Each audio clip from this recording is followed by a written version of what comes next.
Né, pelo convite. Nós estamos aí numa vigília online e que Deus possa abençoar cada pessoa que está acompanhando. Nós estamos vivendo dias diferentes, né? Quando a gente observa assim a questão do tempo do fim, os sinais da volta de Jesus, a gente vê que a nossa época é uma época que as coisas estão bastante diferentes.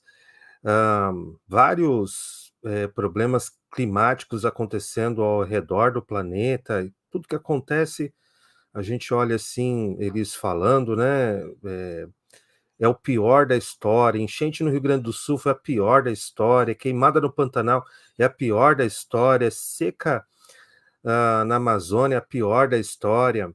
Então, a gente percebe assim que o mundo caminha para um desfecho final. E como uma igreja, como um povo de Deus, nós precisamos estar atentos ao que está acontecendo ao nosso redor. Eu entendo que Deus, ele está neste momento desejoso de batizar os seus filhos com o Espírito Santo, e para isso a gente precisa estar atentos para saber o que a gente precisa fazer e viver nesses últimos dias. E ao falar sobre reavivamento e reforma aqui hoje, eu não quero falar aqui de uma maneira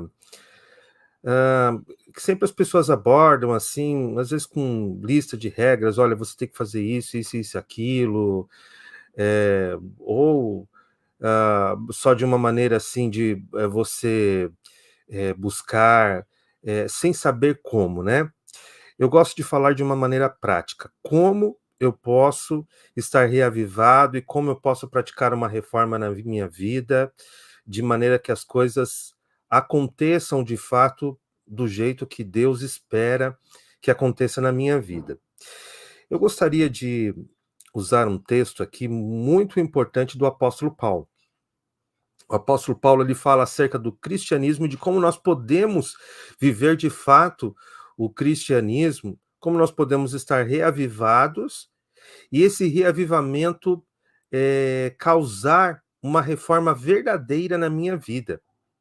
Então, olha só, não existe esse negócio de reavivamento separado de reforma, né? Se de fato você está reavivado, a reforma ela vai acontecer, porque Deus vai te guiar por este caminho, tá? Não tem como você dissociar uma coisa da outra.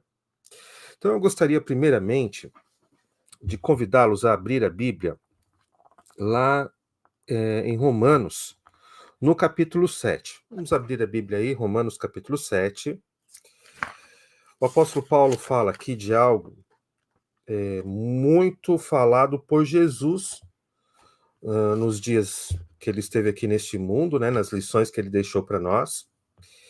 Eu quero compartilhar essa verdade com vocês, uma verdade de extrema importância para nós aqui. Romanos capítulo 7.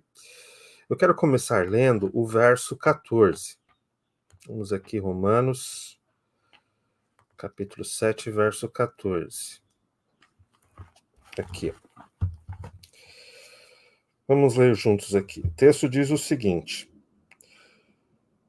porquanto é do nosso pleno conhecimento de que a lei é espiritual. Eu, entretanto, sou limitado pela carne, pois fui vendido como escravo ao pecado. Veja, Paulo aqui, ele fala de um tema que Jesus já tinha conversado com Nicodemos, lá no Evangelho de João, quando nós encontramos ali no capítulo 3, aquele encontro de Jesus com Nicodemos, né?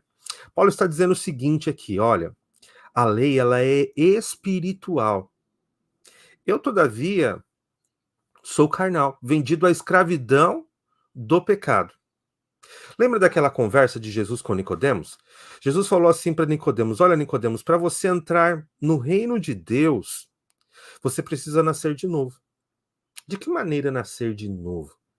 E aí Jesus diz assim, olha, você precisa nascer da água e do Espírito. Eu quero focar aqui a questão de nascer do Espírito. Tem a questão do nascer da água aqui, né? Paulo, ele fala sobre isso no capítulo 6 de Romanos, o capítulo anterior. Ele diz assim que o nascer da água é o batismo. É quando nós morremos para a velha vida, somos sepultados com Cristo, né? Para ressurgir para uma nova vida, para andar em novidade de vida. Veja só, então esse novo nascimento, ele é também uma vida nova, uma vida de hábitos novos, uma vida de costumes novos, mas isso se dá também com o nascimento do Espírito. Então veja, as duas coisas aqui estão entrelaçadas. O nascer do Espírito, né? E o nascer da água, o batismo, morrer para a velha vida, o andar em novidade de vida, também é uma mudança no estilo de vida, nos hábitos, no comportamento, mas tudo deve começar do nascer do Espírito. Primeiro acontece esse novo nascimento, o nascimento do Espírito, porque é de dentro para fora, e não o contrário. Os fariseus, nos tempos de Jesus, fariseus, os sacerdotes, nos dias de Jesus, muitos deles, eles costumavam manter uma religiosidade na parte exterior, na prática, sem mudar o coração. Ou seja, praticar boas obras sem uma mudança interior. E aqui está um problema que Jesus condenou eles grandemente. Lá em Mateus 23, é só um texto ali de condenação aos fariseus, né? Ais sobre os fariseus, sobre os sacerdotes daquela época, sobre os líderes daquela época, né? Jesus falava assim para eles: vocês coam mosquito, mas deixam passar o camelo, né? Jesus chama eles de hipócritas. E uma outra coisa que Jesus diz, eles são como sepulcros caiados. Por quê? Porque o sepulcro caiado, ele tem ali uma aparência externa, ah, um enfeite externo ali, né? Mas por dentro não foi feita uma transformação, não foi feita uma mudança. E aí está o grande perigo. Eu sempre falo para os meus irmãos aqui o seguinte, né? O que é mais perigoso? Você ter uma garrafa de veneno lá embaixo da sua pia, ali guardadinho, né? Uma garrafa de veneno com uma caveirinha assim na frente, 2 ossos embaixo escrito assim: veneno, perigo. Ou uma garrafa PET de Guaraná Antártica lá com um veneno dentro dela, o mesmo veneno dentro dela, né? Guardado dentro da geladeira, geladinho. O que você acha? O que é mais perigoso? Não estou dizendo aqui que o Guaraná faz bem para a saúde, tá? É outro tipo de veneno, mas é um veneno que mata mais lentamente. Mas você me diria assim: olha, o mais perigoso é o veneno que está dentro da garrafa de Guaraná Antártica. Alguém pode pensar lá que alguém pode pensar que é um Guaraná Antártica, chega ali e tal, vai colocar no copo e tomar um veneno geladinho, né? E aquilo ali pode causar um sério acidente. Mas o que eu quero dizer com isso? É o seguinte: o que é mais perigoso? Aquele ímpio que está lá fora, que faz todas as coisas erradas, ou aquele que está dentro da igreja, mas ele tem uma capa de crente. Ele não vive o cristianismo, mas ele tem uma capa de crente, assim como Jesus falou dos fariseus, sepulcros caiados. Por dentro são restos mortais, mas por fora eles têm uma boa aparência, né? Eles têm uma aparência de crente. Alguns poderiam dizer assim: olha, mas eu não sou um falso crente, eu não sou um falso cristão, porque eu vou todo sábado para a igreja, eu devolvo meu dízimo, minha oferta, estudo a lição todo sábado, 7 vezes, toda semana, 7 vezes, né? Eu faço tudo direitinho, eu sou um bom cristão. Aqui, no verso que a gente leu, de Romanos 7,14, Paulo está dizendo assim: olha, a lei é espiritual, eu, todavia, sou carnal, vendido à escravidão do pecado. Há muitos cristãos que eles tentam viver o cristianismo Deixa eu falar uma coisa aqui que talvez vai parecer totalmente contraditório, né? Mas é o que muitos fazem.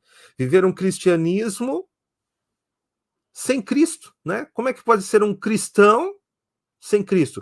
Cristianismo vem de Cristo. E como é que o cristão pode viver sem Cristo? A ideia que Paulo procura transmitir aqui para nós é a seguinte: tudo o que você deve fazer por Cristo, através de Cristo e para Cristo. Paulo diz assim que em nós não habita bem algum. Tudo vem de Cristo.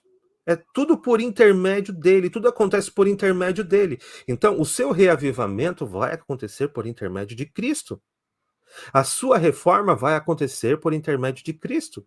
Fora disso, é um falso reavivamento, uma falsa reforma. Sem Cristo, você não pode fazer nada. Vamos aqui, eu quero contar uma outra história, uma outra ilustração para vocês aqui. Preste atenção nessa situação, ela parece hilária, né? E de fato ela é hilária, mas acontece isso muito na vida cristã. Algumas pessoas tentam fazer dessa maneira. Veja só. Certa vez um homem tentou abrir uma padaria. E ele fez um estudo ali no bairro, né, para saber o melhor local, melhor localização, onde ele deveria abrir a padaria dele. E aí, ele contratou uma empresa, né, para fazer esse estudo, e a empresa mostrou para ele ali um local bem estratégico, seria numa esquina ali, onde todas as pessoas passavam, e ali ele contratou uma empresa para fazer toda a arquitetura, para chamar a atenção, né? Ele colocou uma iluminação ali interessante para as pessoas passarem ali, aquilo ficar bem visível. Ele contratou uma empresa de marketing para fazer panfletagem, anúncios pela internet ali para todas as pessoas que estavam ao redor, de maneira que todos estavam sabendo que a padaria iria ser inaugurada no dia tal. E aí ele inaugurou a padaria e esperou grandes resultados, né? Porém, ninguém estava passando lá para comprar pão. E aí ele ficou frustrado, mas por que está dando errado? Por que as coisas não estão acontecendo aqui, né? Então ele chamou de volta a equipe de estudos lá, e vamos fazer um estudo para saber o porquê, o que está acontecendo, por que está dando errado. E a empresa fez o estudo e detectou um motivo pela qual não estava dando certo, né, o empreendimento. E aí eles descobriram o seguinte: olha, o motivo pela qual a sua padaria não está dando certo é porque não tem farinha, você não está usando farinha. Opa, como assim? Uma pessoa vai abrir uma padaria e não vai usar farinha? Farinha é o ingrediente, o ingrediente básico para fazer o pão. Como assim? Sabe, a essa altura do campeonato, você já pode estar percebendo que eu estou contando uma história que não existe. Ninguém, em sã consciência, vai abrir uma padaria e não vai usar farinha para fazer pão.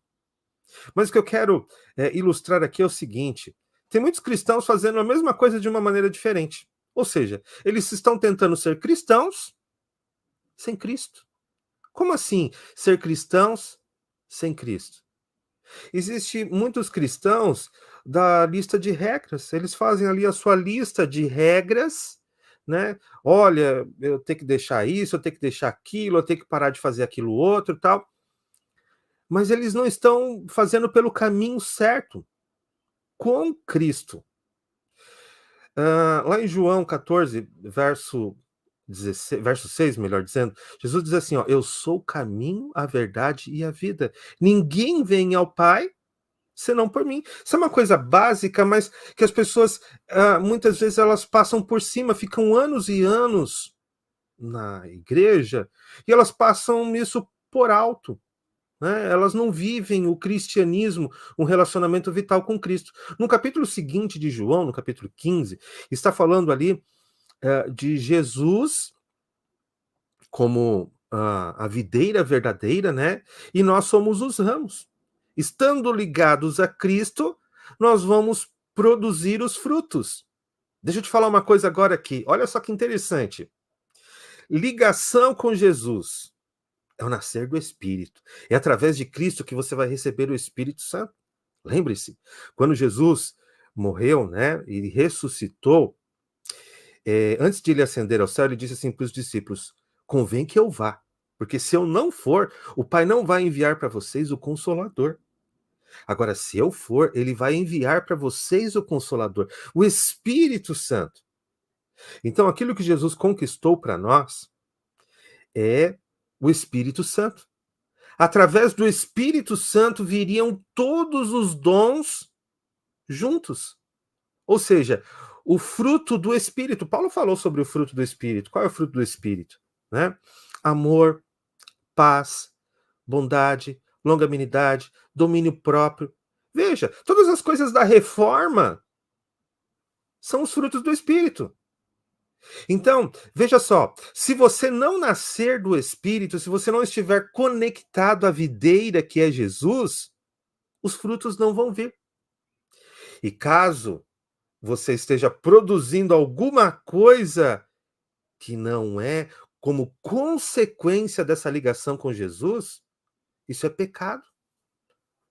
Ah, pastor, quer dizer então que se eu cortar a grama da senhorinha, a minha vizinha ali, cortar a grama do quintal dela, e eu não estiver conectado com Jesus, essa boa ação, ela é pecado? É pecado. Paulo diz que tudo que não provém da fé é pecado. E veja, lá no Antigo Testamento, é dito para nós que as nossas justiças, né, quando a gente apresenta as nossas justiças, justiça no sentido assim de, olha, Senhor, eu mereço a salvação, né? Eu estou praticando boas obras. Então, se a gente apresentar as nossas justiças perante Deus, lá no Antigo Testamento a Bíblia diz assim, que as nossas justiças são como trapos de imundícia. Você sabe o que a Bíblia quer dizer como trapos de imundícia? Antigamente, lá nos tempos bíblicos, né, as mulheres no período menstrual, elas não tinham absorvente como nos dias de hoje. A mulher vai na farmácia, compra o absorvente dela lá, e ela tem para o período menstrual, então as mulheres usavam trapos de pano.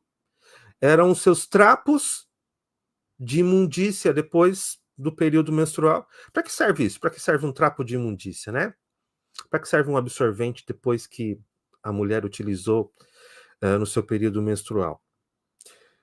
Quero falar isso aqui, logicamente, com muito respeito a todas as mulheres que estão aqui. Eu só estou tentando contextualizar vocês no palavreado bíblico, né?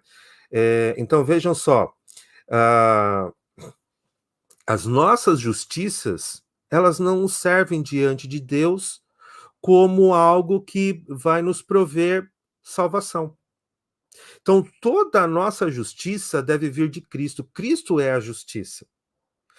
É interessante que lá em João, no capítulo 15, falando sobre a videira verdadeira, Jesus diz assim, olha, sem mim nada podeis fazer.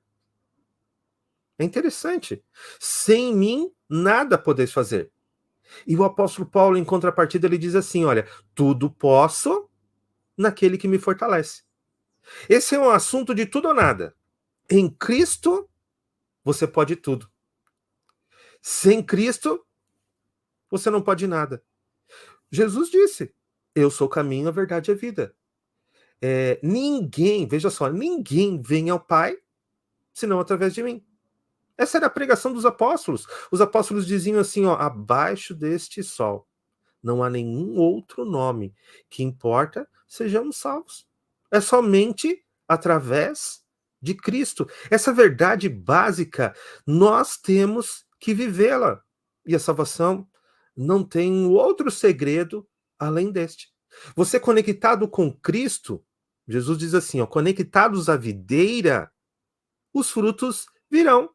Você não precisa se esforçar para dar os frutos. Os frutos vão ser consequência de um relacionamento com Cristo.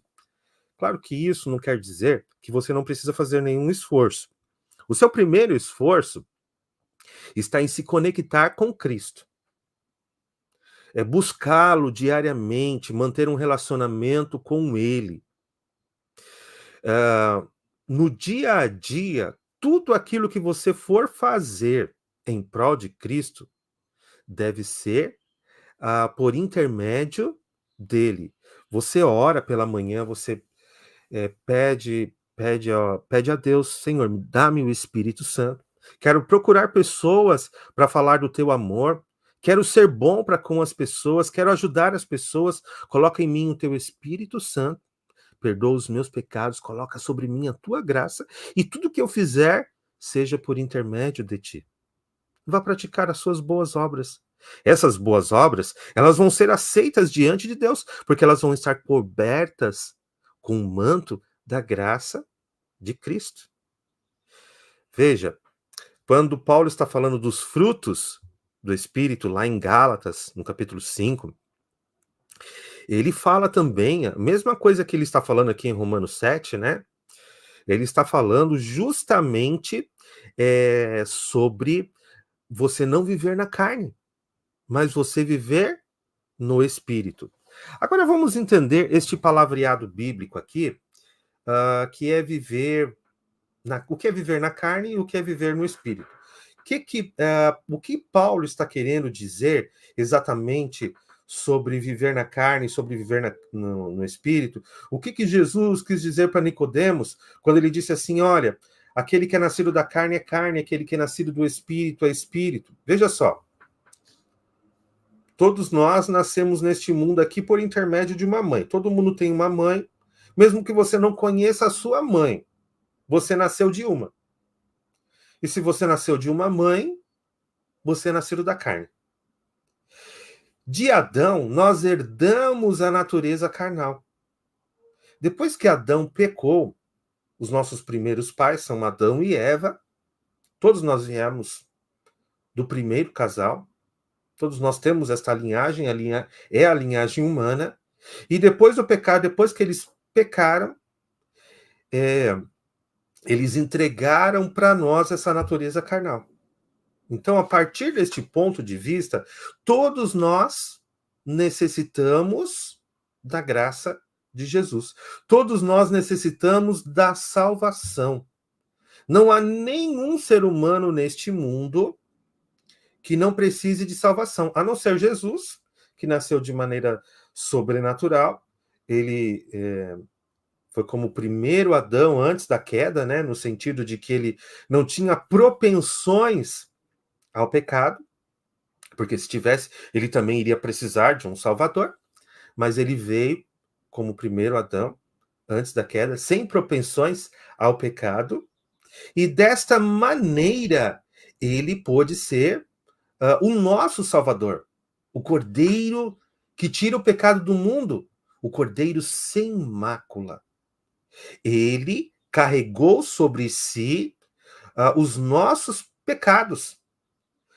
O castigo que nos traz a paz estava sobre ele. Pelas suas pisaduras nós somos sarados. Isaías capítulo 53. E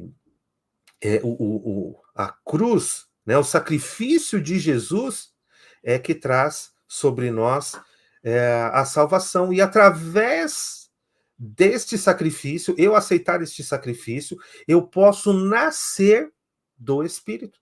Eu posso receber o Espírito Santo. Lembra que João disse? João Batista, né? João Batista disse assim: olha, eu batizo vocês com água, mas depois de mim vem alguém que vai batizar vocês com fogo, com o Espírito. Esse alguém era Jesus. Aquilo que Jesus fez, aquilo que ele fez ali na cruz, é para poder nos batizar com o Espírito Santo, o nascer do Espírito. Lembra o que Jesus disse para mulher samaritana, lá em João 4, quando ele se encontrou com ela, quando começou a ter aquela discussão: nós adoramos, né, os samaritanos adoram lá no Monte Gerizim, vocês dizem que é para adorar em Jerusalém. E Jesus falou: vem o tempo que o meu Pai está procurando aqueles que o adoram em espírito e em verdade. Quando você nasce do Espírito, você vai procurar Deus de uma maneira espiritual.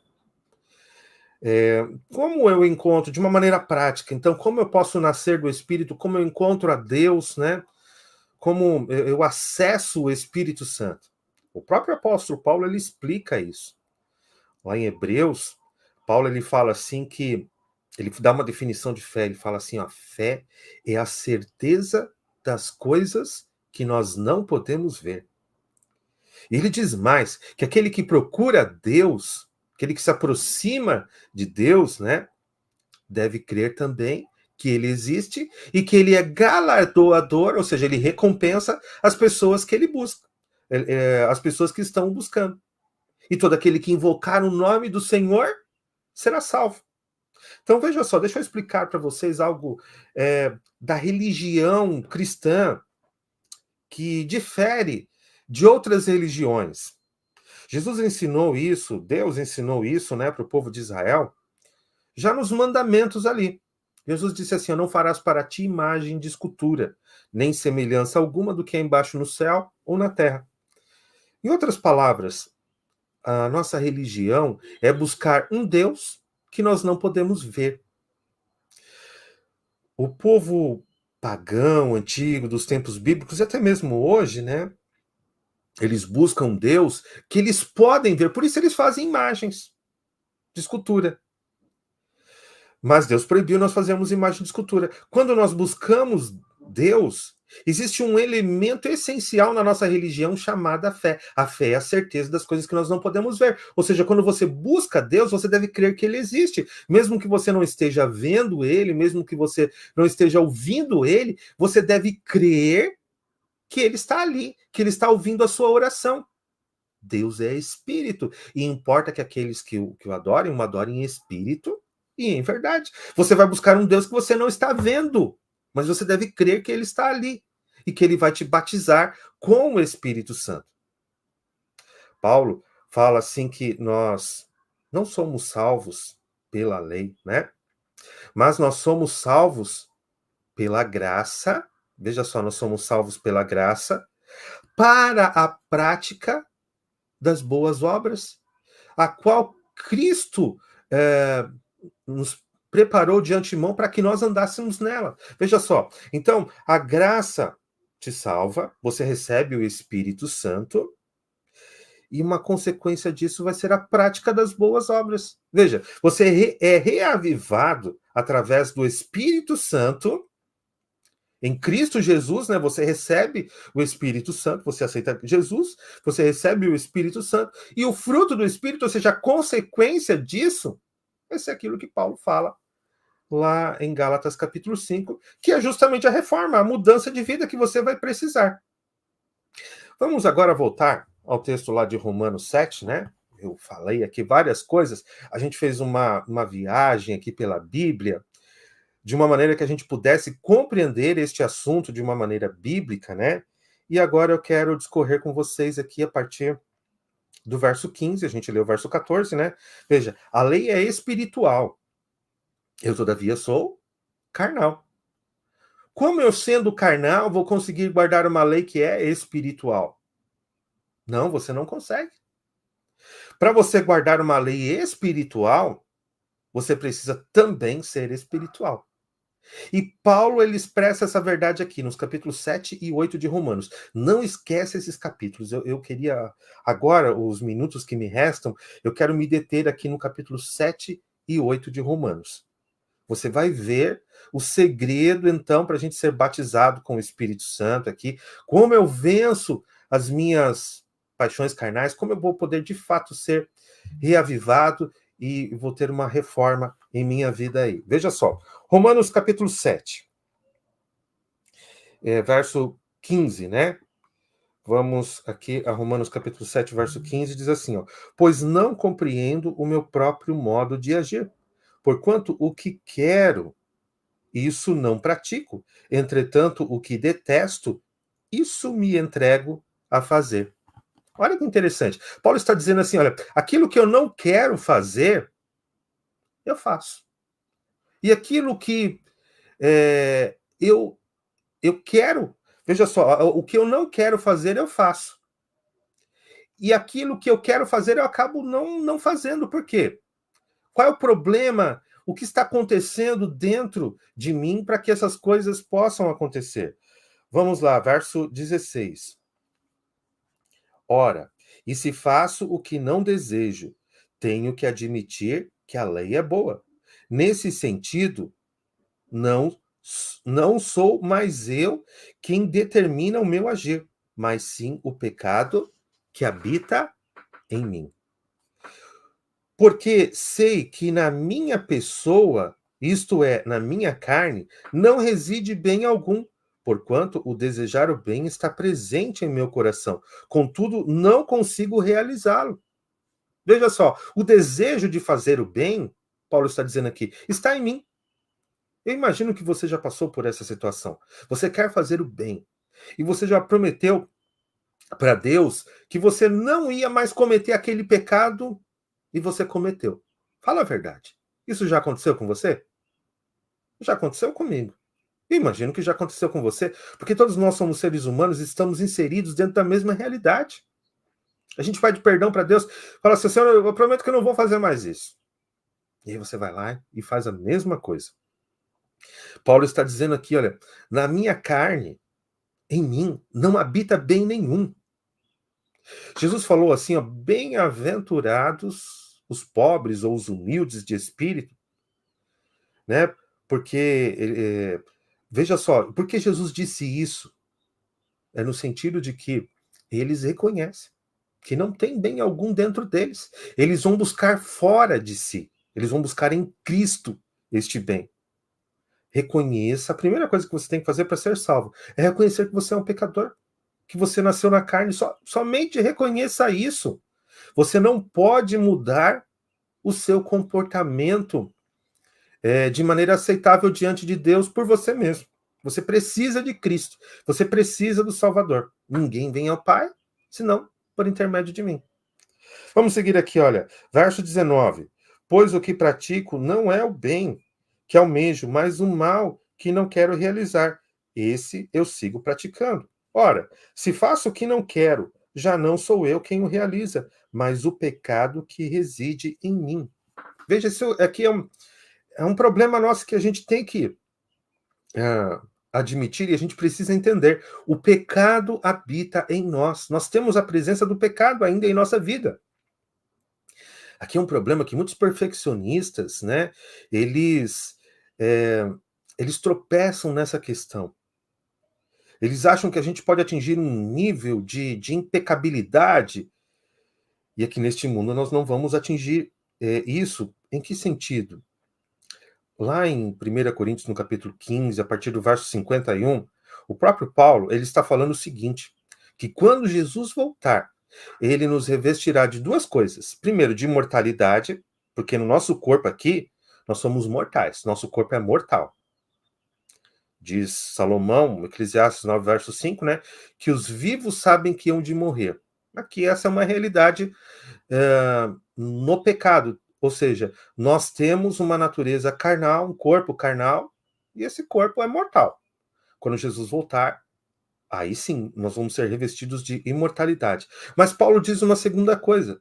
Ele diz que esse corpo corruptível se revestirá de incorruptibilidade. Ou seja, nós vamos ficar livres da presença do pecado em nossa vida. Até a volta de Jesus, nós vamos ter a presença do pecado em nossa vida. Nós vamos precisar da graça para lutar contra o pecado. Sempre haverá a presença do pecado em nossa vida. Aqui nós vamos ter que lutar para subjugar a natureza carnal. E é isso que vai determinar a nossa salvação. Nós vamos ser salvos por intermédio de Cristo. Quando Cristo voltar, ele vai fixar o nosso caráter. O nosso caráter vai sendo formado por esta luta. Aqui, Deus não vai nos livrar desta luta. Nós sempre vamos ter que lutar. Aí, alguns perfeccionistas, eles alegam que eles estão aí nesta luta para alcançar essa impecabilidade. Nunca vai alcançar essa impecabilidade, porque o próprio Jesus falou que é só na vinda dele que ele vai tirar a presença, aquilo que é corruptível se revestirá de incorruptibilidade. Aqui, a luta vai ser até a volta de Jesus, ok? Então isso a gente precisa compreender e não cair nessa heresia do perfeccionismo, tá? Temos que viver pela graça.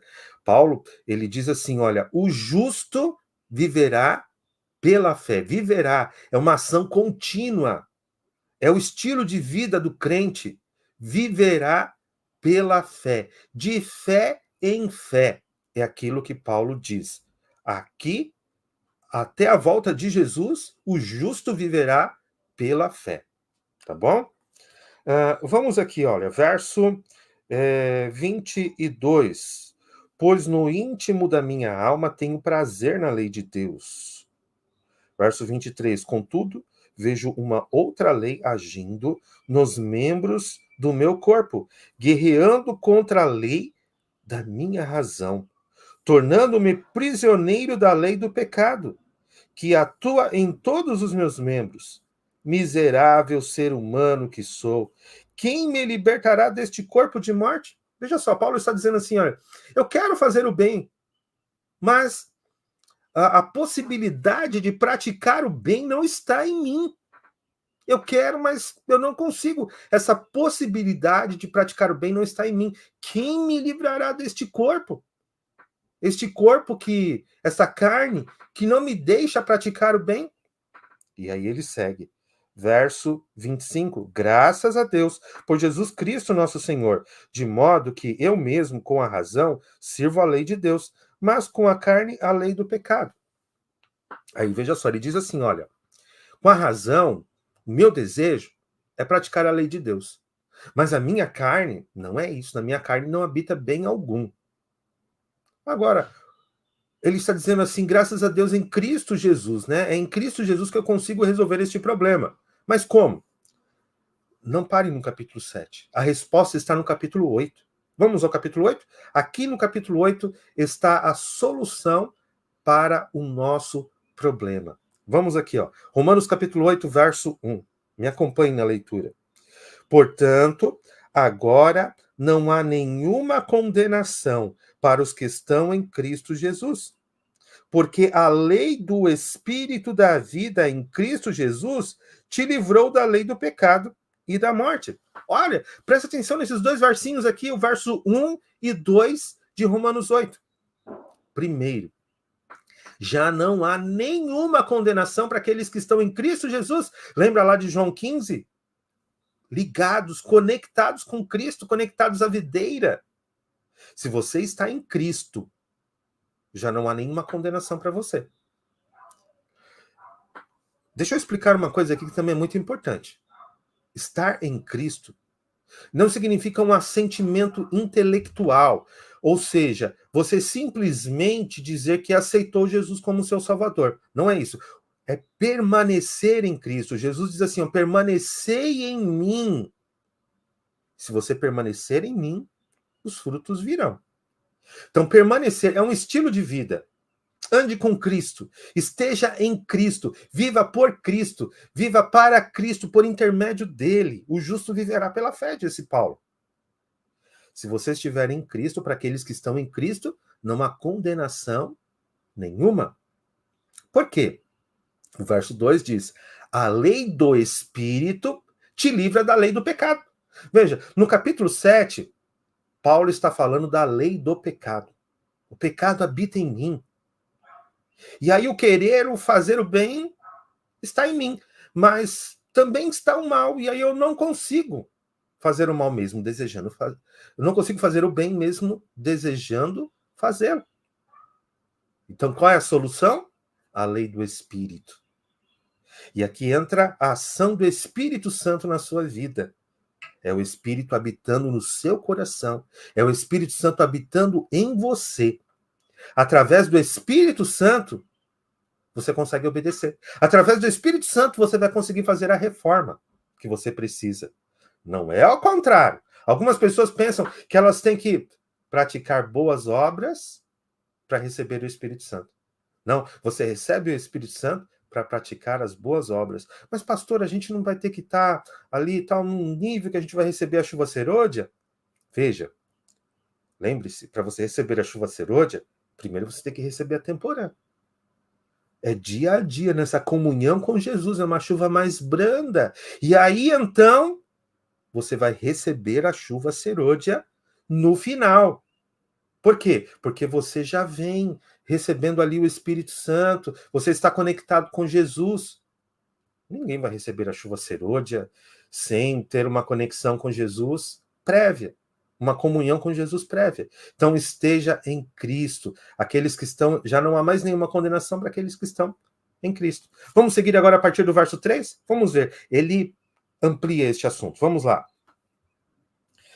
Romanos capítulo 8, verso 3. Porquanto aquilo que a lei fora incapaz, veja só, a lei é incapaz, a lei não te salva, a prática das boas obras não vai te salvar. Porquanto aquilo que a lei fora incapaz de realizar por estar enfraquecida pela natureza pecaminosa, Deus o fez enviando o seu próprio Filho, à semelhança do ser humano pecador, como oferta pelo pecado, e assim condenou o pecado na carne. Alguns perfeccionistas, né, eles usam esse texto aqui de Romanos 8:3 para dizer assim que Jesus tinha uma natureza pecaminosa. Tá vendo aqui? Romanos 3 está dizendo que Jesus tinha uma carne semelhança de carne pecaminosa. Semelhança não é igualdade, tá? O termo homoioma, que é a palavra aqui para traduzir a semelhança, né, não é igualdade. Mas o que o texto está querendo dizer? O texto está dizendo o seguinte, que Jesus ele carregou a nossa culpa, o nosso pecado, o nosso, estava sobre os ombros dele. Ele veio em semelhança de carne pecaminosa. Lembra que Jesus disse para Nicodemos, lá em João, no capítulo 3, que nós mencionamos aqui, ele diz assim, ó, importa que o Filho do Homem seja erguido.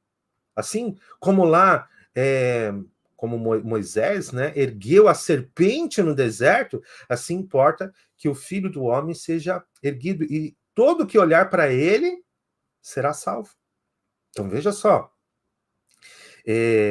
Jesus ali em Números capítulo 21, no episódio lá das serpentes, que elas estavam picando o povo, e o povo estava morrendo porque eles falaram contra Deus, e aí eles correram para Moisés, para falar assim, Moisés, clama a Deus por nós. Deus falou assim, ó, faz uma serpente de bronze, coloca numa haste e ergue ela, a de ser que todo que olhar para a serpente será curado das picadas, né? Do veneno das serpentes aí que picaram eles. Aquela serpente que Moisés ergueu representava Jesus. Jesus mesmo disse isso para Nicodemos lá. Por quê? Porque Jesus estava sendo representado por uma serpente. A serpente é o símbolo do pecado. Gênesis capítulo 3.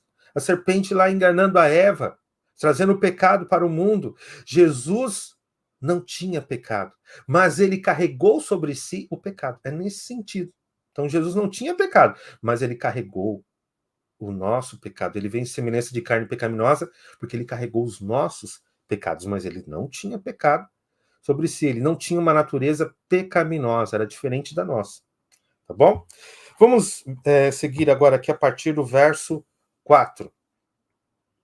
Para que a justa exigência da lei se cumprisse em nós, que não andamos segundo a natureza carnal, mas segundo o Espírito. Olha a resposta aqui. Então, a lei se cumpre em nós somente se nós tivermos o Espírito Santo, que não andamos segundo a carne, mas segundo o Espírito. Então, você precisa ter o Espírito Santo em você, para você cumprir as exigências da lei. Preste atenção nisso. Verso 5. Os que vivem segundo a carne têm a mente voltada para a vontade da natureza carnal. Entretanto, os que vivem de acordo com o Espírito têm a mente orientada para satisfazer o que o Espírito deseja. Pois um modo de pensar da carne é morte, mas a mentalidade do Espírito é vida e paz. Porque a mentalidade da carne é inimiga de Deus, pois não se submete à lei de Deus, nem consegue fazê-lo. Os que vivem na carne não podem agradar a Deus. Vós, contudo, não estáis debaixo do domínio da carne, mas do Espírito, se é que de fato, veja só, o Espírito de Deus habita em vós. Todavia, se alguém não tem o Espírito de Cristo, não pertencem a Cristo. Porém, se Cristo está em vós, o corpo está morto por causa do pecado, mas o espírito vive por causa da justiça. E se o espírito daquele que ressuscitou dos mortos a Jesus habita em vós, aquele que ressuscitou dos mortos a Cristo Jesus, igualmente vos dará vida a seus corpos mortais, por intermédio do seu espírito que habita em vós. Olha que interessante aqui, gente. Se o Espírito de Cristo está em vós, a carne está morta. As paixões carnais estão mortas. Jesus disse assim, ó, quer vir após mim? Você quer me seguir? Então tome a sua cruz e me siga. A cruz é um instrumento de morte. Você precisa morrer para si mesmo. Como assim morrer para si mesmo? É o seu livre-arbítrio, é a sua vontade. O poder de escolha que Deus te deu, você deve entregar a Ele voluntariamente para que o Espírito Santo possa reger a tua vida. Aí sim, você vai viver da forma que Paulo disse: já não vivo mais eu, mas Cristo vive em mim. De que maneira Cristo vive em você? Através do Espírito Santo. Através do Espírito Santo habitar em você. Lembra que Jesus disse? O Espírito Santo, o Consolador, vai habitar em você e eu, Pai, viremos para fazer morada também. Quando o Espírito Santo vem, o Pai e o Filho também vêm. E aí você vai estar sendo regido por Cristo. Já não vivo mais eu, mas Cristo vive em mim. E agora esta vida que eu tenho, eu vivo pela fé no Filho de Deus. Desta maneira, olha só, desta maneira, você vai estar vivendo um reavivamento e uma reforma. Eu tenho 3 minutinhos aqui. Só quero recapitular algo para você poder viver isso na prática, na sua vida. Primeiro, você deve buscar a Deus. A fé, lembre-se, a fé é a certeza das coisas que nós não podemos ver. Quem você não pode ver? Deus. Todo aquele que busca a Deus deve crer que ele existe e que é galardoador daqueles que o buscam. Ou seja, se você buscar a Deus, mesmo que você não veja, não ouça, mas você crendo que ele existe, ele vai te recompensar, ele vai te galardoar com o Espírito Santo. Veja que Jesus disse assim, né? Batei e abrir-se-vos-á. Buscai e achareis. Em que contexto Jesus disse isso? Porque todo aquele que pedir o Espírito Santo, Deus vai dar. Jesus disse isso no contexto do Espírito Santo. Peçam! E o Pai vai dar o Espírito Santo para vocês. Mas veja, abra a mão do pecado. O expulsar o pecado da alma é uma obra do próprio ser humano. É ele quem expulsa o pecado. Senhor, tira de mim esse pecado, essa coisa que eu estou praticando, este vício que eu nunca consegui vencer. Sei lá, vício em pornografia, vício em fofoca, vício em assistir coisas que não prestam, novelas, séries da Netflix, talvez uma alimentação que você sabe que está errado você comer, você não consegue. Senhor, tira isso de mim. Coloca em mim um comportamento novo. Dá-me graça, dá-me teu Espírito Santo. Eu peço perdão pelos meus pecados. Apaga por amor do teu nome todos os meus pecados. Apaga do livro de registro aí do céu. E dá-me uma nova vida. Luta com Cristo como Jacó lutou. Não vou te deixar ir enquanto não me abençoares. Luta. Esse é o tempo de angústia, né? Que nós vamos ter que lutar como Jacó lutou. É exatamente isso, essa mudança, essa transformação do caráter. Queridos, o caminho do reavivamento da reforma é esse. Talvez alguns esperaram aí que eu ia falar sobre lista de regras, que você tem que deixar de comer carne, que você tem que fazer isso e fazer aquilo. Tudo que você fizer, as obras você tem que praticar mesmo. Mas você tem que praticar através de Cristo, sendo batizado pelo Espírito Santo. É em Cristo que você vai ter que praticar as boas obras. Meus queridos, que Deus te abençoe. Já deu 9h20 aqui, pontualmente eu quero entregar aí para o irmão Roberto. Que Deus possa abençoar a todos vocês aí, e eu espero que essa explanação tenha sido útil. Vai ficar no canal, né, Roberto? E aqueles que quiserem aí revisitar este assunto, ele é importante, viu? Não é porque eu estou falando, não, esquece eu. Isso aqui está na Bíblia. Isso aqui é Bíblia, tá? Eu só falei coisas que estão na Bíblia. Então, revisita esse assunto aí. Se a gente não viver isso, nós não vamos vencer nesses últimos dias, tá bom? Deus abençoe a todos, viu? Deus abençoe você, viu, Roberto, por esse trabalho aí. Queria te parabenizar pelo trabalho que você está fazendo aí pela internet. A internet alcança muita gente. Eu gosto também. Tem o meu canal aí, viu? Quem quiser me seguir aí no meu canal, é, é PR Ricardo Santos, tá bom? Pastor Ricardo Santos. Só que é PR Ricardo Santos, @ PR Ricardo Santos. Se inscreve lá, todo dia eu deixo uma meditação e eu falo assim de maneira curta, 5 minutinhos, né? De maneira prática, como você seguir a Jesus aí no seu dia a dia, tá bom? Um abraço a todos. Obrigado, pastor. Vai ter uma mensagem musical agora, e logo em seguida eu peço que o pastor faça uma oração, tá bom? Ok, Aí o pastor pode orar. muito bem. Eu só queria, Roberto, eu vi nos comentários ali algumas pessoas, algumas dúvidas ali, né? É, depois do fechamento da Porta da Graça, nós estaremos batizados com o Espírito Santo, chuva serôdia. Lembre-se disso, tá? Isso Nós seremos estaremos. capacitados para viver este momento. E o batismo do Espírito Santo é a presença de Cristo em nós, né? Nós não teremos um intercessor no santuário celestial, mas nós teremos Cristo, o próprio Cristo, em nós, habitando em nós. Nós vamos ser capacitados a viver este momento. De maneira nenhuma poderemos viver a nossa vida sem o Espírito Santo, sem Cristo, tá bom? E o perfeccionismo prega isso. Isso começou no Adventismo com Andríase, né? Ele teve essa ideia aí no livro Ritual do Santuário. Isso vem permeando várias correntes aí de perfeccionistas dentro do Adventismo. Isso vem tirando Cristo da Jesus, né, do centro, e Cristo deve estar no centro. É por ele, por intermédio dele, só através dele que nós vamos ser salvos, tá bom? Então, ali no finalzinho, nós vamos estar batizados com o Espírito Santo. O batismo do Espírito Santo é Cristo em nós. O templo vai ser nosso, né? Cristo vai habitar dentro do templo do nosso corpo, nós vamos estar cheios do Espírito Santo. E assim nós vamos estar capacitados a viver esse tempo de angústia aí depois do fechamento da porta da graça. Será por intermédio de Cristo também, sempre por Cristo, viu? Nunca através da sua própria força. Você não vai ser salvo pela carne, nunca ninguém vai ser salvo. Não creia nisso, saia disso, é furada. Todos aqueles que tentarem fazer isso vão se perder. Feche seus olhos, vamos orar, vamos falar com Deus. Querido e bondoso Deus, quero te agradecer, Senhor, por estes momentos que nós estivemos aqui. Eu peço, Senhor, que o Senhor venha abençoar cada pessoa que está acompanhando esta série, essa vigília, que o Senhor abençoe a todos eles.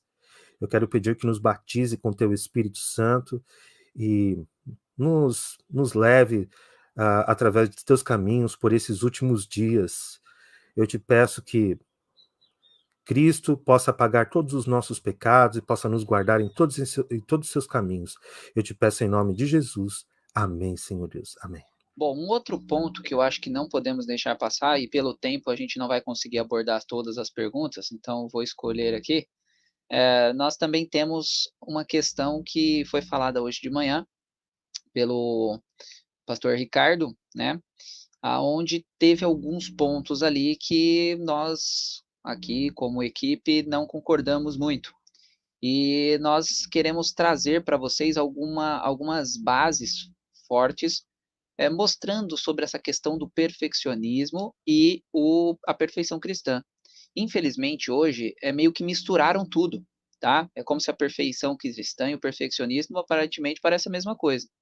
Só que nós queremos aqui mostrar para vocês que há uma baita de uma diferença entre um e o outro, tá? Tá bem, Jabs? Inclusive, meus queridos, o perfeccionismo não iniciou com Andreasen, né? E nem é Andreasen, na minha visão, perfeccionista. Mas sim em Indiana, em 1900, tá?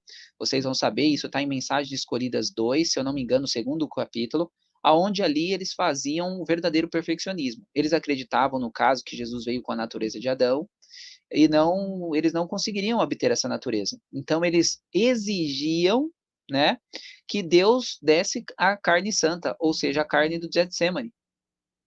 E com isso eles faziam um maior furdúncio ali nas campais e a pessoa desmaiava. Quando essa pessoa recobrava a consciência, essa pessoa não pecaria nem se quisesse. Ou seja, ela alcançaria um nível de impecabilidade que nunca vai existir. Por que eu estou dizendo nunca? Porque mesmo no céu, não é que nós não vamos poder pecar, nós não vamos querer pecar, porque Deus não vai tirar o nosso livre-arbítrio, ok? Então isso é importante, tá? Então depois da volta de Jesus nós se tornaremos impecáveis, impecabilidade? Não, isso daí nunca vai ocorrer, porque senão Deus faria robôs, tá bem? Então, meus amados, o que que seria de fato o perfeccionismo e o que que seria a perfeição cristã? O perfeccionismo, nós entendemos que é o braço da carne, ou seja, o Roberto quer fazer as coisas certas. Isto é perfeccionismo. Se eu quiser ser perfeito, se eu quiser fazer a vontade de Deus baseado na minha força, na minha vontade, isto é ser perfeccionista. Só que nós temos a perfeição cristã, que é uma perfeição bíblica. Sede santos, porque o Deus é santo, porque o seu Deus é santo. Ah, então eu tenho que ser Deus? Não. E eu gosto muito de uma referência de um irmão nosso, que ele mostrou que não há apenas um perfeito, e isso ajuda muito na questão. Porque o pessoal, geralmente, eles entendem que ser perfeito é ser Deus. Mas nós temos os anjos, que são perfeitos e não são Deus. Nós temos Adão e Eva, que foram perfeitos e não eram Deus. Então, a questão de perfeição não necessariamente é ser Deus, ok? Então, isso é muito importante, porque Deus é um perfeito que ninguém nunca vai conseguir ser. Só Deus é perfeito. Só Deus é onisciente, onipotente, onisciente. Então, ninguém vai conseguir ser perfeito nesse nível. Só que tem outros níveis de perfeição, biblicamente falando. Então, um exemplo, por exemplo, Filipenses 2, Paulo diz: não que eu sou perfeito, mas prossigo para ser. E depois, no mesmo verso, no verso seguinte, ele diz: nós que somos perfeitos. Ou seja, Paulo está dizendo que não é perfeito, mas depois ele diz que é.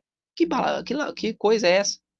E aí nós entendemos os níveis de perfeito. Paulo estava querendo dizer que ele ainda não era perfeito pleno, ele ainda não sabia tudo. Mas o que ele sabia, ele estava vivendo. E aquele povo ali, aquela igreja de Filipenses, de Filipos, estavam na mesma que Paulo. Então é muito importante a gente entender que há mesmo exemplos bíblicos sobre isso. Nós temos o próprio Jó, que Deus falou que Jó era perfeito. Nós temos a Moisés falando que Jó era perfeito. Aí o que que Jó achava dele? Jó 9:21. Se eu me achar perfeito, desprezo a minha vida. Jó preferia desprezar a vida dele do que se achar perfeito. Então tudo isso é de fato a verdadeira perfeição cristã. A perfeição cristã, meus queridos, não é eu ser perfeito e sair aí esbanjando perfeição na rua. A perfeição cristã é você viver aquilo que você sabe. Então, todo dia você vivendo aquilo que sabe, todo dia você aprendeu uma nova. Hoje, por exemplo, aprendemos sobre o decreto, aprendemos sobre isso, sobre aquilo, aprendemos sobre juízo, aprendemos. Aí você começa a exercer isso, para Deus você se torna perfeito naquilo. Então é muito importante a gente entender que perfeição não significa perfeccionismo, tá? Então perfeccionismo é uma coisa, perfeição é outra coisa. Agora eu gostaria também de ouvir os meus amigos sobre essa relação, lembrando que eu também coloquei um vídeo sobre isso lá no grupo, aonde eu fiz uma série sobre santuário e em um meio de uma vigília, na verdade finalizei a semana de oração com esse tema, tá bom? E esse tema eu gosto muito deles porque nós exatamente a irmã Maria falou perfeitos em Cristo e é justamente o que Paulo sempre diz. Quando ele finaliza a questão de perfeito, ele sempre fala perfeitos em Cristo. Cristo vive em mim. Paulo sempre coloca Cristo como a base e não o homem. A perfeição é o homem que quer fazer essa obra. No perfeccionismo, o homem quer fazer essa obra. Na perfeição, não. Nós deixamos que Cristo faça essa obra em nós, tá? Então, essas são as diferenças. Mas eu vou começar, então, agora com o Gabriel. O Carlos quer falar alguma coisa sobre esse tema, Carlos?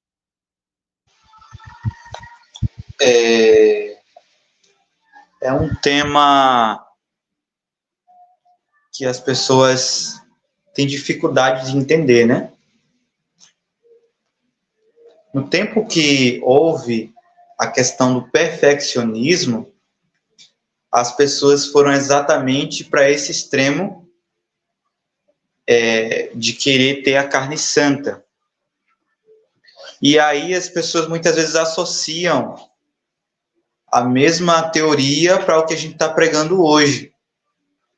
Sendo que o que a gente está pregando hoje é exatamente o que o Roberto falou, né? Ou seja, através do poder de Jesus, nós podemos ser perfeitos em Cristo. E essa questão da perfeição, as pessoas, elas tiram as palavras da nossa boca, muitas vezes, né? Ele está dizendo que você vai chegar num estágio que você não vai pecar mais. Quer dizer, ela já adianta, ela ouve uma frase, ela já adianta o futuro. E isso já aconteceu várias vezes. Mas essa questão de ser perfeito, de vencer o pecado, é a cada segundo, é a cada minuto, é a cada dia, né? Então, eu venci hoje, mas se eu não vigiar amanhã, eu posso cair. Eu estou aqui em Cristo, mas se à tarde, por minha escolha, eu me afastar de Jesus, eu posso cair. Mas a grande questão que a gente bate na tecla com vocês é que você não é obrigado a cair se você está em Cristo.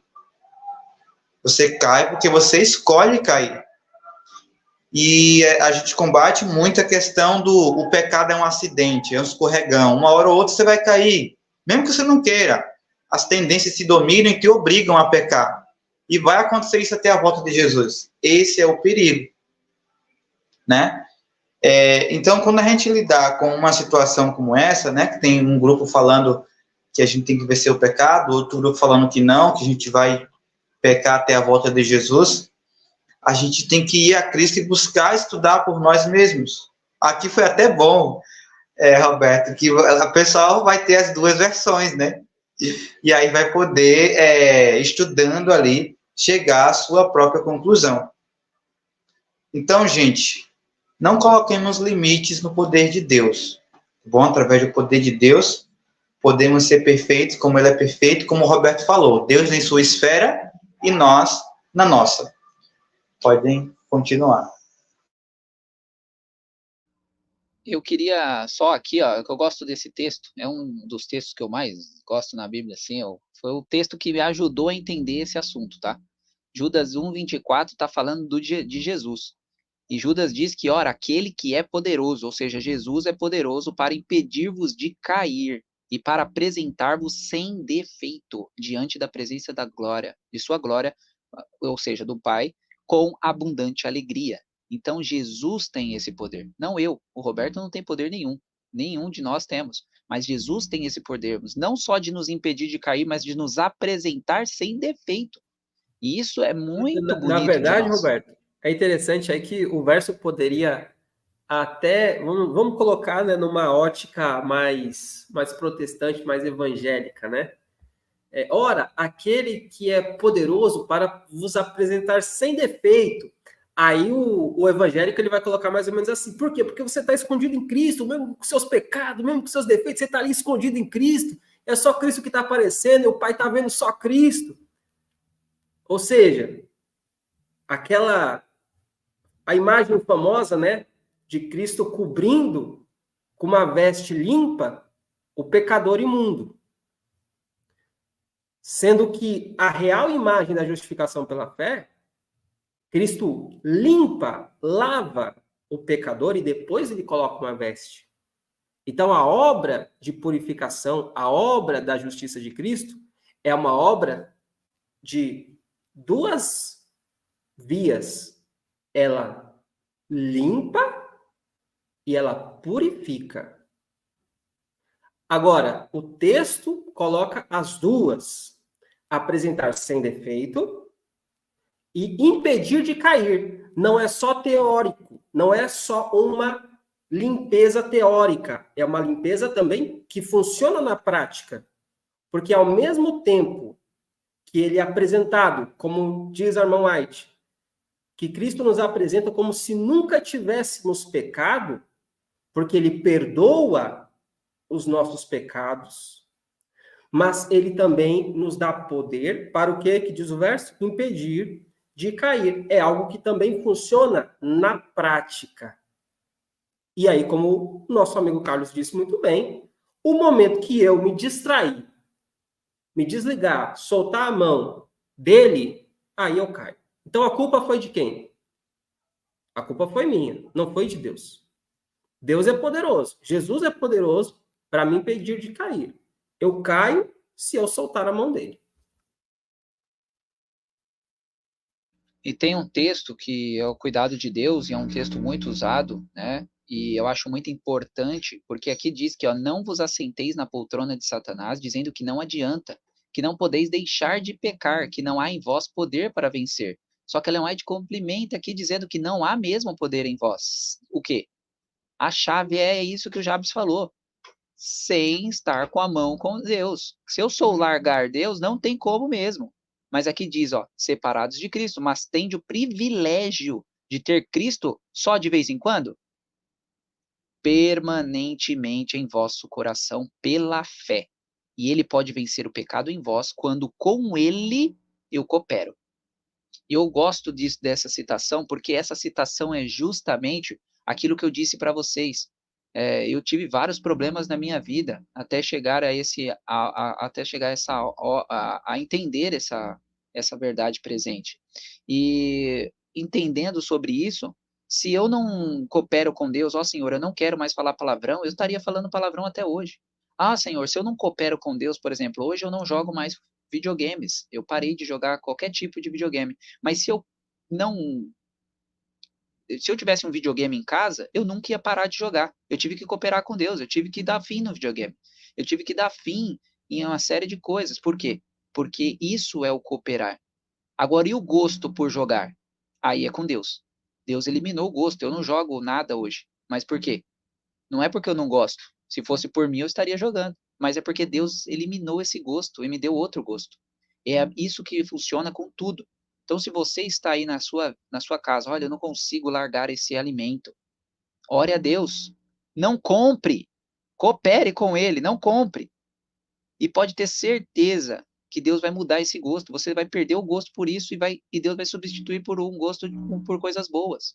É assim que funciona. Então, meus amados, precisamos sim cooperar com Deus, precisamos sim ser perfeitos por causa de Cristo e não por causa de nós, mas precisamos tomar cuidado para não estar sentado na poltrona de Satanás. Olha que texto forte isso. Não se assenteis na poltrona de Satanás. Então é muito importante isso. Gabriel, gostaria de falar alguma coisa? Dona Hilda falou. Pode falar alguma coisa, meu querido. Então, esse assunto é muito importante, a explanação dos irmãos foi muito edificante. Eu acredito que esse assunto é bastante importante. Acredito que essa questão da negação, muitas vezes, que acontece, da vitória sobre os pecados, é justamente pela compreensão, às vezes, evangélica, ou seja, fragmentada do evangelho. Por, às vezes, salientar apenas a justiça imputada do Senhor Jesus, algo que é feito por imputação, e às vezes não compreender também, às vezes por faltar luz nesse ponto, que Jesus habita no coração daquele que crê, de acordo com Efésios capítulo 3, e que ele vive agora a sua vida em nós, de acordo com Gálatas 2. É Jesus vivendo no homem, Jesus andando ali no homem, porque somos santuários de Deus, e o Senhor habita em nós. Então, Jesus, ele tem poder, não nós não podemos nada. Nós somos o ramo da videira, sem mim nada podeis fazer, disse o Senhor Jesus. Mas com ele todas as coisas podemos, em Cristo que nos fortalece. Então Jesus mesmo dizia de si mesmo, eu não posso coisa alguma, mas o Pai que habita em mim realiza as obras. Então, é Cristo que vai agir, né? Então, uma vez que Cristo age, como ele não pode vencer pecados? Como ele não pode guardar a lei de Deus? Como não pode? Então, acredito que isso é justamente pela falta de uma compreensão do evangelho mais bíblica, digamos assim, mais ampla. Acredito que é por causa disso também. Acredito que uma coisa que a gente tem que cuidar é a heresia do pecacionismo. A heresia do pecacionismo é aquela que reduz a graça de Deus e exalta o pecado. O pecado é o superpoderoso. Deus não pode vencer algo. Deus que obra em ti não pode não dar a vitória. Sabe a aliança abraâmica de Hebreus 13? É que Deus obra no homem, que Deus atua no homem. Esse Deus não pode guardar a lei dele. Não é assim. A gente sabe que Deus ele pode. Tá dando um eco, não sei de qual microfone é. Aqui para mim chiou bem forte. Então eu acredito que esse é um ponto a ser considerado. Outra questão que eu ia dizer sobre a questão do conceito de perfeccionismo. Hoje eles usam como um rótulo negativo, né? Muitas vezes nas pessoas, assim como os evangélicos usam para os adventistas chamando de seita. Então muitas vezes as pessoas fazem isso por ignorância, apenas repetem, infelizmente, às vezes refletem o pensamento, às vezes, de outro, né? Por ignorância. Ou às vezes o diabo está usando aquela pessoa, saiba ela ou não. Então existe bastante esse aspecto. Então, o que eu queria dizer em relação a isso, durante o conceito no Adventismo de perfeccionismo, como foi falado pelo irmão Roberto, era a linha indiana, é relacionado à carne santa, a pessoa ter carne santa. Mas no mesmo texto que a Ellen White comenta, ela fala que não podemos ter carne santa antes da volta de Jesus, mas um caráter, mas uma alma santa, uma alma perfeita. Mais ou menos assim, eu não estou lembrado direito do texto. Então, isso também aconteceu logo nos primeiros tempos, quando os adventistas, alguns, né, acreditaram que o Senhor Jesus, alguns adventistas, tinha voltado espiritualmente, eles acreditaram que tinham recebido carne santa, porque eles acreditaram que o Senhor Jesus tinha voltado espiritualmente. A Ellen White disse que ela já tinha enfrentado isso no passado, eles acreditavam que já tinham recebido carne santa e por isso não podiam pecar. A mesma coisa aconteceu ali em Indiana. Mas Ellen White, ao longo dos seus escritos, em primeiros escritos, se você pegar e ler ali, e o resto dos seus escritos, ela sempre vai apresentar a questão da vitória sobre os pecados, a perfeição cristã, né? E isso sempre pelo poder de Deus, nada pelo poder humano, nada que o homem não pode fazer nada. Então a gente tem que ir pelas fontes. Na história, a perfeição cristã foi ensinada pelos primeiros cristãos, foi ensinada mesmo no período medieval, pelos anabatistas na Reforma Protestante, pelos metodistas depois, com John Wesley, com Fletcher. A gente vai ver avivalistas como Charles Finney, a gente vai ver Adam Clarke ensinando essa doutrina, dizendo, olha, ela é bíblica. Então, a gente não precisa se assustar com isso, ou pegar, às vezes eu penso que muitas vezes muitos adventistas buscam a aceitação de evangélicos, e às vezes os evangélicos estão errados no ponto de vista bíblico deles, e às vezes a gente abre concessões justamente para eles ficar bem com o evangélico, coisa assim. Então, acredito que esse é um ponto que a gente tem que cuidar. E nas escrituras, eu estou falando rápido, justamente pela questão de economia de tempo, não sei quanto tempo a gente tem, mas nas escrituras a gente pode pegar e ver, por exemplo, aqui, ó, 1 Tessalonicenses, capítulo 5, versículo 23, diz assim: E o mesmo Deus de paz vos santifique completamente. E oro a Deus que todo o vosso espírito, alma e corpo sejam preservados irrepreensíveis para a vinda do Senhor Jesus Cristo. Fiel é o que vos chama, o qual também o fará. Então, quem chama é Deus. Quem vai tornar aquilo ali é Deus. É Ele que faz a obra. Quando a gente vai para Apocalipse 14, falando 144.000, diz assim, no versículo 5.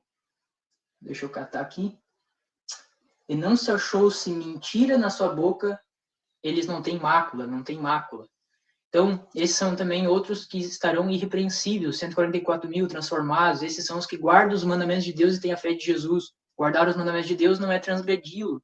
Ou seja, se eu guardo o sábado, mas aí cometo um outro pecado, eu transgredo toda a lei de Deus, como diz o livro de Tiago. Essas pessoas, pela graça de Deus, mediante o evangelho eterno, não o evangelho fragmentado, elas vivem em novidade de vida pelo poder de Deus. Elas glorificam o caráter de Deus no seu caráter. Por isso que eles têm também o nome de Deus, porque o nome de Deus o nome de Deus neles, o nome de Deus é o seu caráter, como ele disse para Moisés. Moisés pediu para que ele mostrasse o seu nome. Deus, ele mostrou o seu nome, né? Benigno, né? Moisés vai falando todos os atributos do caráter de Deus. Então, a gente vai ver esse aspecto nas Escrituras. No Espírito de Profecia, e Roberto, se eu estou falando demais, pode me falar, mas no Espírito de Profecia, para meio que fechar essa parte, no tempo de angústia, por isso que eu digo, irmãos, leiam e vejam por si mesmo. Vejam a questão por si mesmo. Isso é um bereano, isso é um cristão, isso é um adventista, isso é um protestante. Né? Existem 2 princípios ao longo da história, o princípio da autoridade e o princípio do livre exame. O protestante sempre ensinou, olha, vá nas escrituras e veja. Faça isso. Vá, veja o que é verdade ou não. Agora, no livro Grande Conflito, se alguém quiser ver a respeito disso, a gente já viu na Bíblia, agora no Grande Conflito, algo muito importante que eu acho, olha só, agora, enquanto o nosso grande sumo sacerdote está a fazer expiação por nós, devemos procurar tornar-nos perfeitos em Cristo. E continua. Nem mesmo por um pensamento poderia nosso Salvador ser levado a ceder ao poder da tentação. Satanás encontrará nos corações humanos algum ponto em que pode obter apoio, algum desejo acariciado, algum desejo pecaminoso e acariciado, por meio do qual suas tentações asseguram a sua força. Mas Cristo declarou de si mesmo: aproxima-se o príncipe deste mundo e nada tem em mim. João 14:30. Satanás nada pôde achar no Filho de Deus que o habilitasse a alcançar a vitória. Tinha guardado os mandamentos de seu pai e não havia nele pecado que Satanás pudesse usar para sua vantagem. Essa é a condição em que devem encontrar-se os que subsistirão no tempo de angústia. É nesta vida que devemos afastar de nós o pecado pela fé no sangue expiatório de Cristo. Nosso Salvador nos convida a unir-nos a Ele, a ligar nossa fraqueza à sua força, nossa ignorância à sua sabedoria, aos seus méritos, nossa indignidade. Então, é nessa condição que devem subsistir os que vão subsistir no tempo de angústia, e é pelo poder de Cristo, é pela fé nele, a se unir, ser um com ele, como uma união com fogo, depender dele e assim andar em novidade de vida. Então, por esse motivo, as pessoas estarão assim, estarão nessa condição no tempo de angústia. E eu dou uma advertência ainda, o cuidado, porque quando o santuário ser purificado dos pecados do povo, quando o Senhor Jesus trocar sua veste sacerdotal e colocar a veste de rei, e o santuário se encher de fumaça e ele sair de lá, as pessoas que não se prepararam, às vezes por cair em conversa que não é verdadeira, não viveram uma vida de santificação pela fé, prepararam-se ali para esse tempo de angústia também, e vierem a cometer pecados, ou cometer pecado, nesse tempo em que não há mediador entre Deus e o homem, em que o santuário já foi purificado, ela vai precisar expiar por esse seu pecado com sua morte e sangue, porque o sangue de Jesus não está mais lá no santuário. E a gente sabe que não há redenção sem sangue, como diz o livro de Hebreus, capítulo 9. Então, eu dou essa advertência quanto a isso, tá? E por isso é importante a gente entender o evangelho bíblico, o evangelho mais pleno, de um Cristo que capacita e vive no homem para que este ande em novidade de vida e glorifique a Deus. Amém. Da minha parte é isso. E agora talvez até pare de falar um pouco. Nada, Biel. Obrigado, Biel. Foi bênção. Eu queria só aqui um ponto que a dona Hilda colocou aqui uma mensagem, né, falando sobre a questão de Coríntios, né, 1 Coríntios 15 ali, que fala realmente que nós vamos ser transformados, porque nós vamos receber um corpo novo, né? Um corpo glorificado e etc. Mas 1 Coríntios está justamente falando, acho que o Jabs aqui, está falando sobre justamente a questão de corpo, porque o caráter nós temos que estar moldando já hoje. Moldando já hoje, né? O próprio irmão White, a própria Bíblia nos mostra isso. Então, a mudança de caráter é algo que Deus vai fazendo em nós a partir do momento que cooperamos com Ele, tá? Então, nós falamos um pouco sobre esses assuntos, irmãos, porque esses assuntos são muito importantes. Infelizmente, são muito mal compreendidos. O Jabes falou algo bem interessante, porque às vezes a gente confunde carne pecaminosa. Tentação, pecado, natureza pecaminosa, faz uma salada. Aí nós fazemos uma salada gigantesca, achando que tudo é a mesma coisa. Por exemplo, ter a natureza pecaminosa já é pecado, mas isso não é bíblico. Então, ter a natureza e pecado não significam a mesma coisa. Então, a gente precisa entender o que é ter a natureza pecaminosa, o que é pecado, e na Bíblia diz que o único modo de pecar é transgredir a lei. Então, nós temos que pegar esses pequenos detalhes para tentar abordar melhor esse tema, tá bom? O que eu recomendo vocês é que eu falo bastante sobre isso numa palestra sobre perfeição cristã que está no meu canal, tá bom? Quem quiser, pegue lá, assista, lá tá por menores, pode deixar suas dúvidas no chat e a gente responde.